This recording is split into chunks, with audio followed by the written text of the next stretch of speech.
Alright, what's up guys?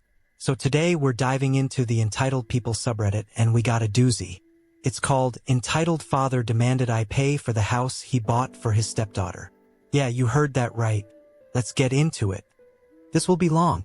A few years ago I posted about how my father cheated on my mother and how I retaliated to him financially and socially. This will serve as somewhat of an update as there have been developments ever since. For those who go back and read that post, I have some good news.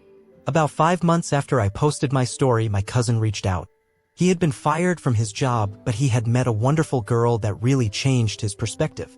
Growing up, he's an only child and his parents were rich enough he didn't need to care about school.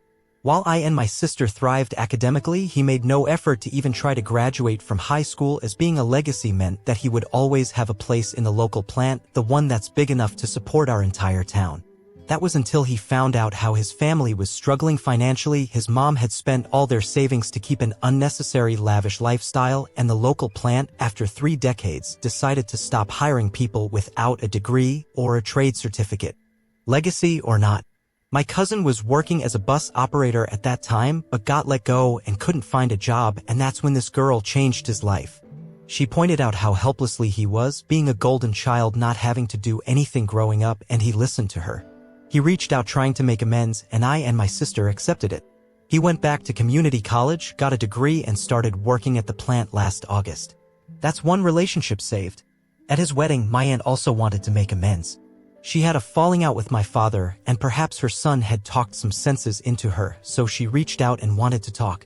Now we're much more reserved about this one because we knew her antics so well, but she was quite genuine and understanding when we said we couldn't let her back into the grace as easily as her son.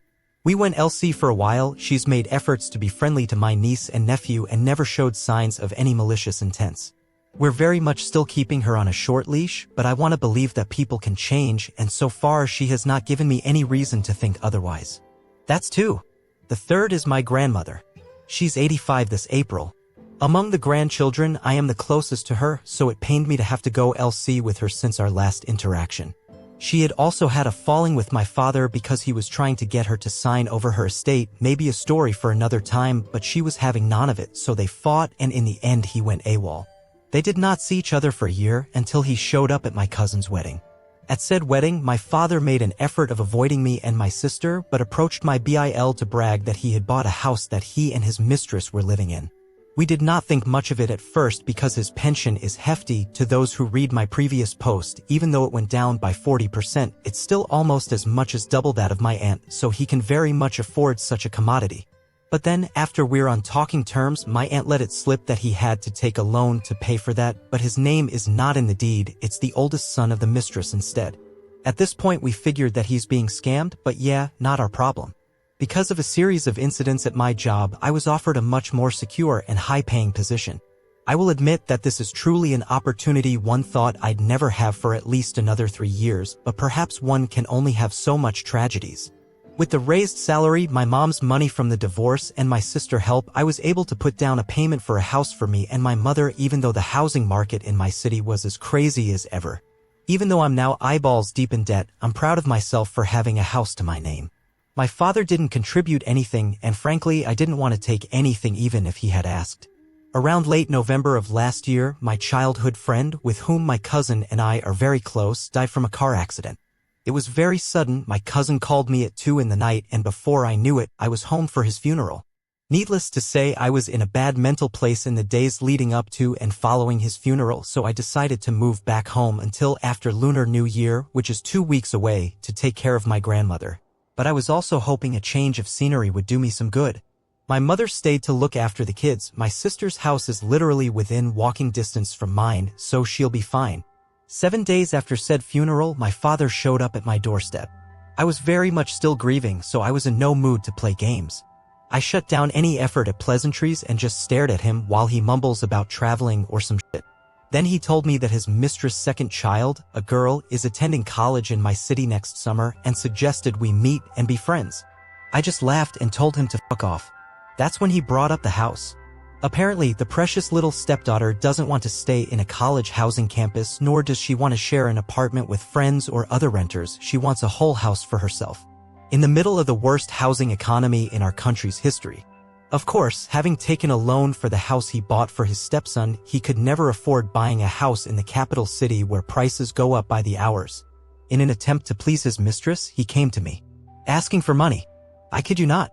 This man literally dropped my sister off in a foreign city and told her to fend for herself when she went to college the first time, and now he wanted to bend over backwards for a child that isn't even his, while asking for money from his son who he loudly claimed that he'd rather see dead.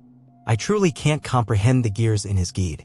Little did he know he poked me at the worst moment possible. I was still grieving a lost friend. I ripped him a new one, detailing things I didn't even know where it came from. I was mentally checked out when my mouth did the work, and towards the end I cracked my voice a little. He tried to argue a bit, but after my aunt and cousin showed up, they lived nearby, he bolted. That was last month and I haven't heard from him since. Not that I care anyway. Work is busy and I have Lunar New Year to prepare. I'll admit that encounter didn't do me any good. It stings, TBH, having your father prioritize a child that's not even his over his son and daughter. I've had sleepless nights over it, trying to think of a good reason, maybe something we did or something in his life that was so unsatisfying that he had to seek it elsewhere and not within his own family. I've come to accept that even though I always say I'm over it, deep down I'm still hoping for a reunion, hoping that one day he will come FO his senses and try to make amends. It's a long shot, but I hope for such a day. I'm not letting my guard down for 1 second. If anything, I'm more vindictive than ever, but I have hopes. Alright, let's see what this Redditor's been up to. Sounds like the cousin and aunt are trying to get their acts together. That's pretty cool. Wait, the dad bought a house for the mistress's son? And now he wants money from you for the stepdaughter's house? Seriously? Dude's still hoping for a reunion even after all that. That's rough. Let's find out what the community has to say about this.